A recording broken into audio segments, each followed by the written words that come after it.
All right, hello. Good to be here today with you. If you're joining live and if you're watching this as a recording later, thanks for checking it out.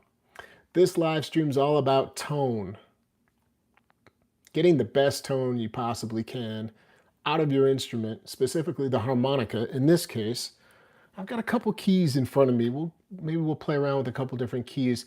I think when you think about tone, first you have to kind of define what it really means to you and what the general term means. Hadn't thought of like Googling the actual term to see what came up, but you know, what is the sound of your instrument? What is the sound that you're producing with your instrument that makes you distinct? In other words, we can say, a lot of people talk about tone and they're like, whoa, man, the tone of that harp or amp or guitar is great, or the speaker tone is great. And then there's, again, the player's tone. And that's what we're talking about, just to be very clear, how to get the best tone out of whatever harmonica you happen to be holding. Good morning to you, Steve, and thanks for being a member. Appreciate all my members, up to 51 now. There's Chris. Good morning to you, Chris. So here's a low F. We'll start by talking about it. Any key you have, it's all relevant here, okay? By the way, first live stream on the brand new phone. Hopefully everything is going A-okay. I repurchased my favorite microphone so that I could use it with this phone. Hopefully we're in good shape today and I won't have to worry about all that stuff. So on an F harmonica. Yes, we'll see you tomorrow. There's a secret that I want to share in this video. I'm not going to waste any time. I'm going to get right to the secret. It's right here. Everybody take your fingers and do this. Right here. There's a muscle in the neck, throat area right here. And what your goal is going to be to do is to try to push out this area slightly with this muscle. See it moving? I want everybody to try that. That is the secret. This is like, I could wrap it up. It's great to see everybody. There it is. If you focus on that and you're widening the neck, throat, sorry, I should say throat. Every note that I play is like this without the harmonica.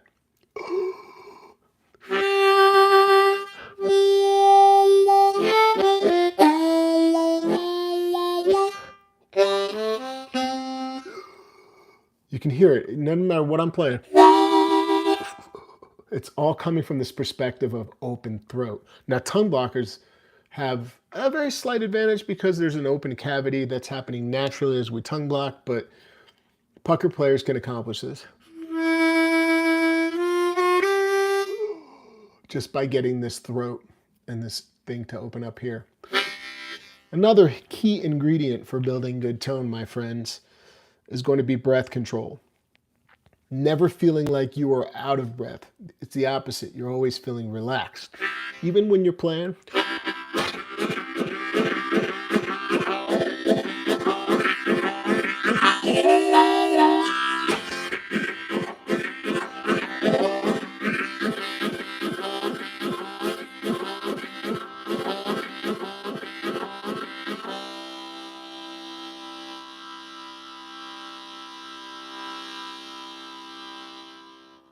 Using all your breath should feel good, not like you're, oh God, I'm gasping. If you're breathing right from your diaphragm, that's the biggest thing that's going to support this big open shape you're trying to work on, to get this channel to be open so you get that massive sound. G harmonica. I'm working my way to higher keys. So how do I make adjustments? Here's something that maybe you could be thinking. Does Ronnie make any adjustments going from that low F, there's a rocket low F, to a G, down to all the way up to like a D or an F harmonic? And the answer is absolutely. The air is still coming from the same place, and I'm still working on opening the throat. However, I recognize that I don't need to use as much air on an F harmonica compared to a low F harmonica. I'm looking around because, oh, it's hiding behind the thing. So that would be apparent when you pick up this high F, that the reeds are so short that we don't really need to go crazy and breathe, use too much air.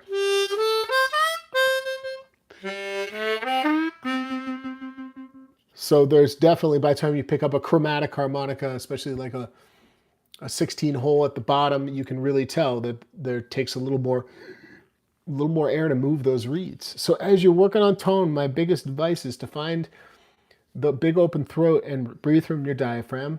Put that hand right around the belly button and just relax.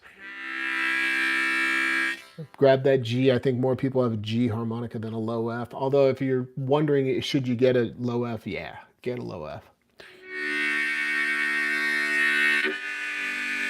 Play some simple chords where you can relax, learning about where you can possibly let air escape.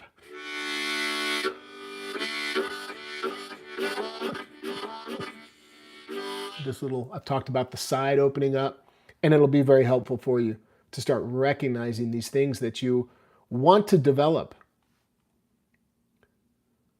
Let me go to my channel and see what's happening. I appreciate anybody that might be here tuning in live. Thanks for being here, and thanks to my members so much. Appreciate you guys. Okay, cool. So now that I'm on my page, if you have any questions, throw them in the chat. By the time you're on an F, a standard F harmonica, those reeds are pretty short. It does not take much air to move them. I'm always thinking about it like this. I'm trying to figure out the sweet spot of just the least amount of air to activate the harp. So on a low F, it's just a little more. And on bends, it takes a little more air. But notice I'm directing it all, pulling from the diaphragm. Sounds like...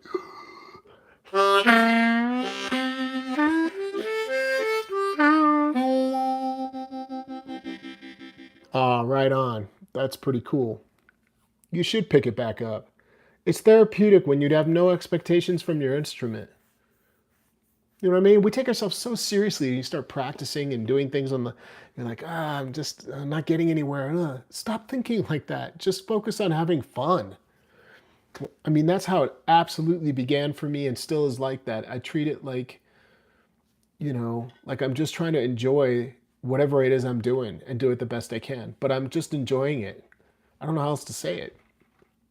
And that leads to learning moments of really learning something because you're not judging yourself. You're just like playing. Well, there's a lot of different things I think of that incorporate, that I'd call wine, like as you coined it. Yeah. Like cry, kind of like make that.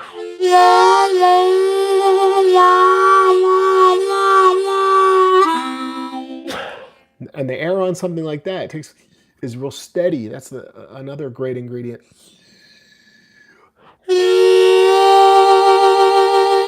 I'm thinking of doing a pop-up class Saturday on vibratos and kind of like I did with octaves. Octave heavy blues licks, but do it with vibratos. Vibrato heavy blues licks.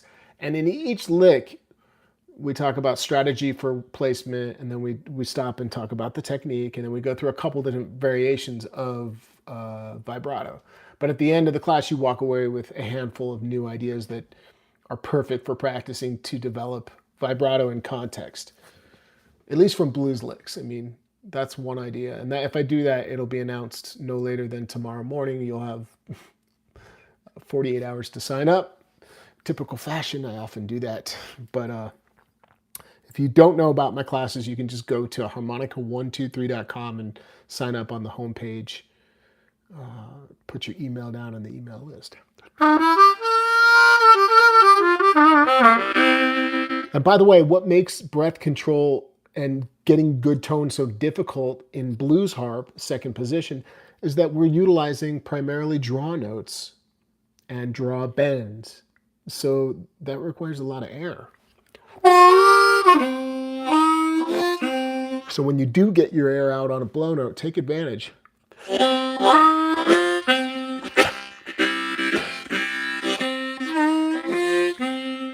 Here's a cool one. I'll teach you this.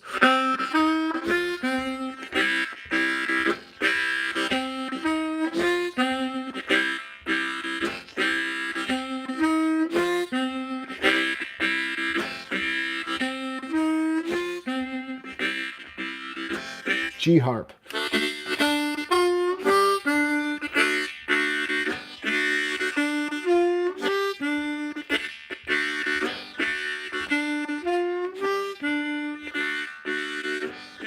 Don't get a lot of chance to get your air out. So 2 draw, twice, 3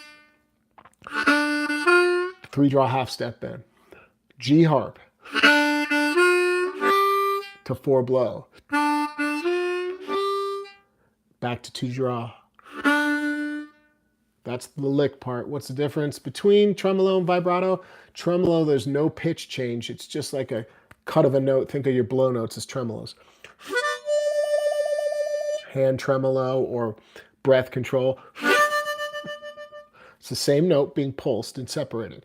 Versus like a vibrato, you would have an oscillation of 2 different varying pitches. You're hearing 2 notes back and forth. So most of all of your draw notes that create that sound, we refer to those as vibratos. So back to the riff. 2 draw twice, 3 draw half step bend, 4 blow, 2 draw. And then I use the 1, 2, 3 draw and blow chord to say, hey, Henry, thanks for being here. I didn't even acknowledge that you're a member. I appreciate you being a member. Thank you. 1, 2, 3 on the inhale. I say D, D, D. Blow, draw on the chord. Let's just do the chords. G harp.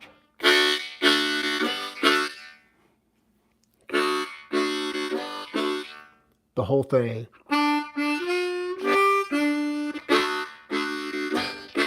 So I'm noticing the air goes out on the 4 blow, and then there's a little escape area after that on that chord where you blow. So just be a little more aware. Ways to take advantage of that would be dynamic range, use a little more volume on the exhales. And on the blow, you can take your lips off and let any excess air that's still there, just let it escape. So let's play it a couple times.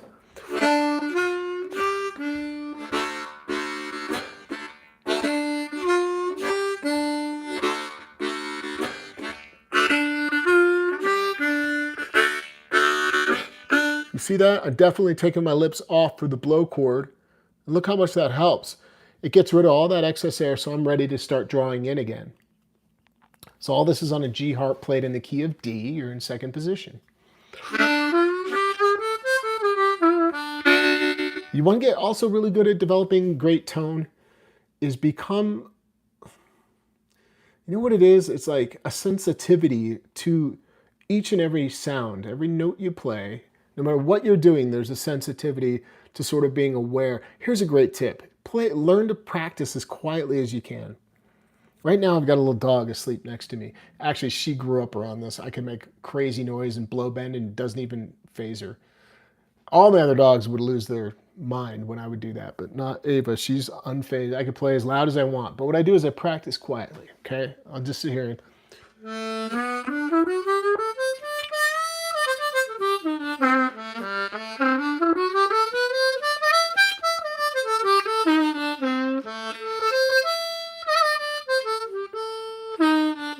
especially on the bench.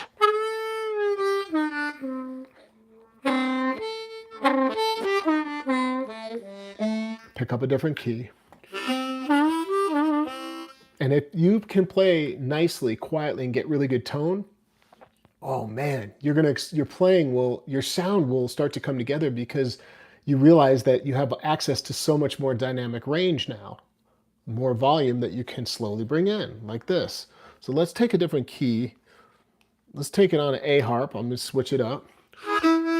Let's say I'm practicing kind of chugs, front porch style bass line. Nice and quiet.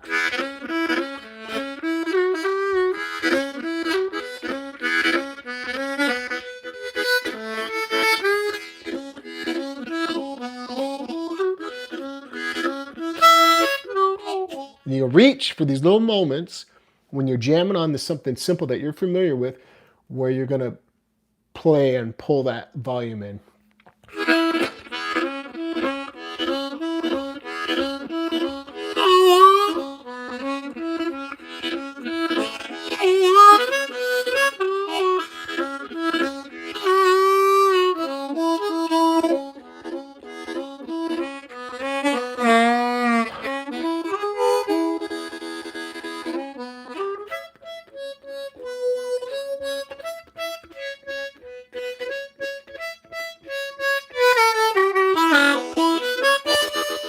So you play around, just becoming a lot more aware of your own sound and how you're interacting with the reeds, the notes that you play.